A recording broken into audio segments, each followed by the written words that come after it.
try to put the pieces back together for the folks in Texas. And it seems like Houston certainly has taken a brunt of the storm and has caused a lot of damage, continuing damage, and just trying to assess it and trying to figure out strategy on how they can handle this. But they do believe that this is a good relationship with Greg Abbott, of course, a Republican, but has a good rapport with the president. They work well together. And they like each other, so and he's very thankful. He's been on the television telling people that he's gotten everything that he's needed. He's gotten a great response from the federal government, getting what he needs. So, and he says he's never seen a response so quick. And Trump to be there, I think, is awesome, so he can really just get a feel for it. And also, make suggestions. I'm sure that he'll be able to meet with the people that are actually going to be doing these jobs, reviewing the dams and the rebuilding and just efforts right now and strategy and what the mayor is going to be doing in Houston with the waters. I mean, this is uncharted territory for a lot of folks, but it is devastating. Death toll, unfortunately, is up to 15 right now. That's the new number right now, and they believe, and it's very sad, that when the waters recede, there's a lot of people missing, and it's presumed that these people are missing because they have just drowned in their own homes, overtaken by water. And unfortunately, you can't outrun that. People haven't been able to be rescued from vehicles where they were trying to escape. Can't get the doors open, can't get the windows open. Stories like that have been told, and a lot of rescues, a lot of heroic rescues, people risking their lives, and that continues to go on as we speak. But like I say, at this moment of the broadcast, President Trump is there in Corpus Christi, meeting folks right now. I am really happy with seeing this president not show up in a suit, but he's got a shirt unbuttoned, looking to really just see what he can do to help out all the officials right now, like he's on a construction site of some kind, but doing what he can. And I think that this president really does care, and I think it's going to go over very, very well. But his critics, they're going to have something to say, and I'm sure we'll quote them tomorrow on tomorrow's broadcast. But these people need help, and they need it fast. And one shortage is boats. They just need more people to get out there. So if you have a boat and you're there in that area and you can get out there and strap a motor to that and get people to higher ground, that's what people are looking for. So if you can lend some kind of help to the relief, there, we mentioned the American Red Cross, Samaritan's Purse, Salvation Army. Any of those would be great. Kathy Griffin, remember the severed head of Donald Trump, the comedian that made headlines in June, featuring, again, that photo, that awful photo, bloodied mask that represented President Trump being assassinated. Well, Griffin was telling Anderson Cooper of CNN that he eventually reached out to her, so she informed him that their friendship was over. Griffin was apparently upset about Cooper's initial response to the photo controversy. Wait a second. CNN did the right thing?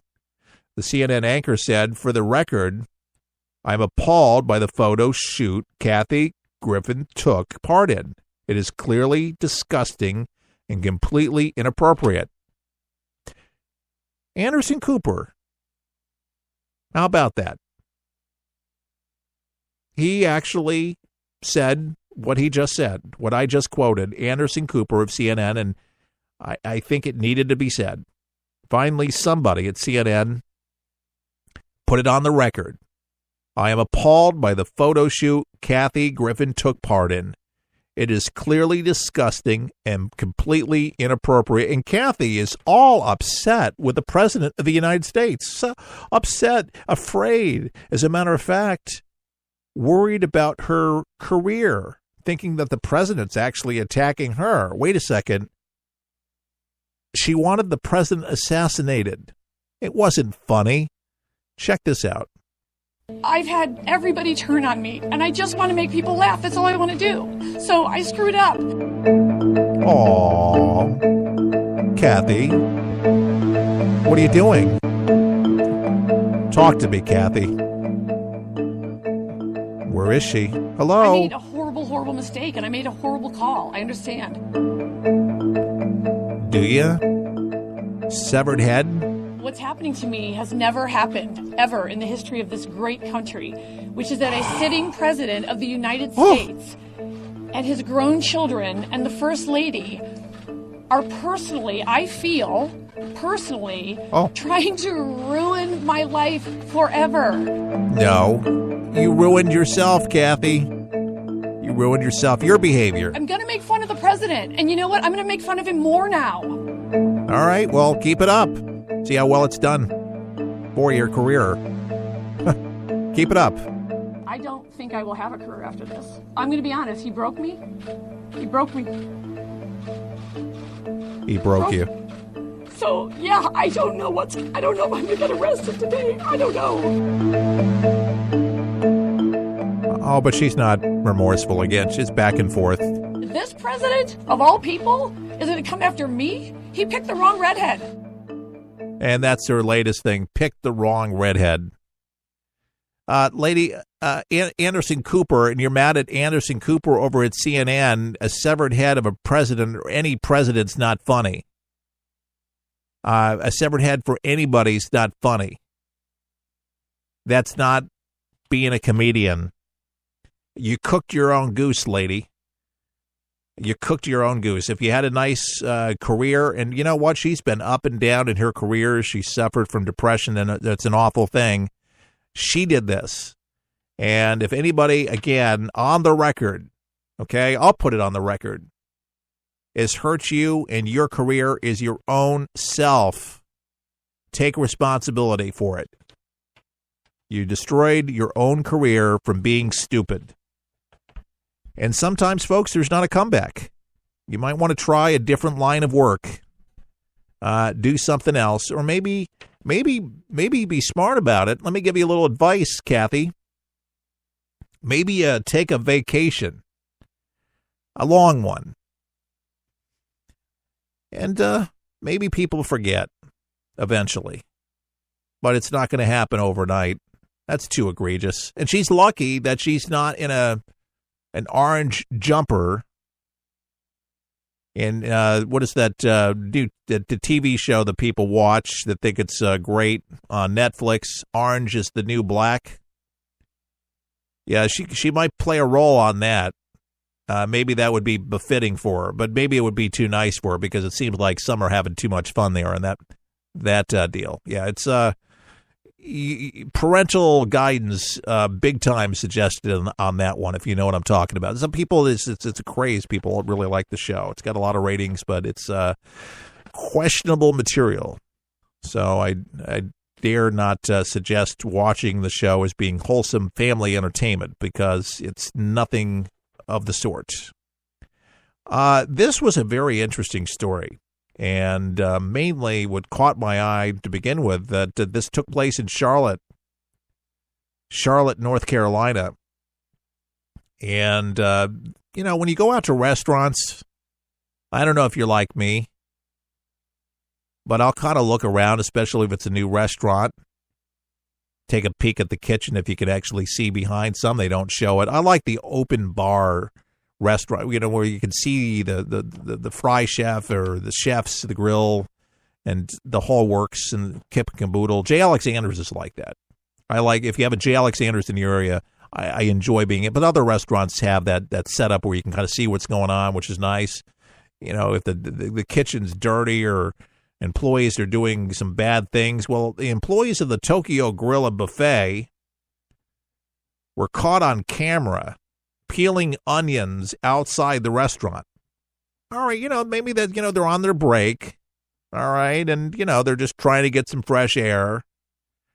But the problem is that they were peeling onions outside the restaurant on the ground next to the dumpster and garbage cans.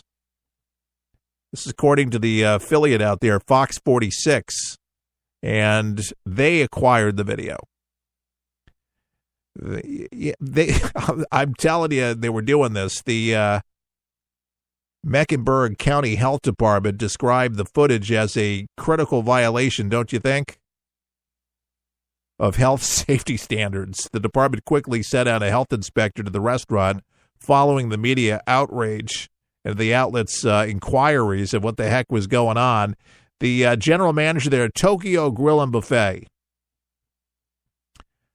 he admitted that the food was previously prepared on the ground. I guess he knew about it, but noted that one employee from the video is no longer working for the restaurant. He claimed that nobody could have stopped rogue employees from violating hygiene standards. No manager was present that day. They prepared food next to filth, he said.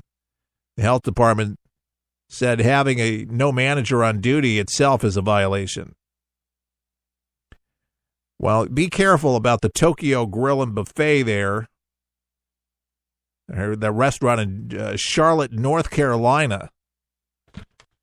Peeling onions on the ground at the dumpster, and where the trash was on the ground where all that crap was. I mean, how stupid do you have to be? I mean, I know that people in fast food don't get paid a whole lot of money. But, man, when I hear stories like that, man, I just get sick to my stomach. You ever go to some place you probably, your voice told you, don't go in there, and then your stomach curdles and you're in the toilet, 10 minutes later. That's the reason why eating home is always the safe bet. Unless you know of the establishment and you know it's good and they don't do foolishness like that. But it just makes you wonder how many cameras are actually reviewed. And I hope that any manager at any restaurant would actually review the footage of their employees to see what the heck is going on. But, I worked for the International House of Pancakes. I did many years ago. I worked in radio and part-time job here and there. But for, I think, for about 6-7 months. And the stuff that I learned and the things that I saw, it's true. You're cooking up something really nice, and customers been waiting on the food, the cheeseburger, when you were trying to show off on the grill, kind of flips onto the floor. I've seen him go back on the grill. Bacon, all sorts of things. Yeah. 5-second rule, 2-second rule. Well, if you ever tell your kid, it's 2 seconds, there's a little hair there, something on the floor, but you throw it back on the grill, it'll cook it off. No germ. The germs won't kill you. Love that extra crunch in the burger. Whoa, what is that? Yeah, it does happen. Not all restaurants. There are some good people that take little pride in their work, but it's usually the people that really like their jobs and are getting paid halfway decent, and it's a little, you're getting paid a little bit more than Mickey D's. Yeah, and I have to say, to the credit of McDonald's, a lot of the franchise, and I don't eat McDonald's, I take that back. I'm lying. I eat a few of their breakfast burritos, but I don't eat their burgers. I don't eat their sandwiches. I am a huge Chick-fil-A, and I don't eat them much, but I love their soup and their spicy chicken sandwich. Occasionally I'll have one, but I just don't like fried stuff. Grilled stuff preferably is a nicer deal. So remember the Berkeley controversy with Antifa? Well, more than a dozen people were arrested in Berkeley, California, as you know, after members of Antifa, the movement, allegedly attacked peaceful protesters over the weekend. And one of those protesters, they opened up to Fox News on Monday about the violent threats she heard. They came with black masks. They carried weapons. They were pounding people down with their fists and their feet, Berkeley College Republican Ashton Whitley said on the story with Martha McCollum. I knew I had to get out of there, so I contacted someone I knew to come to the rally. She said, I got out of there by car. We drove down to St.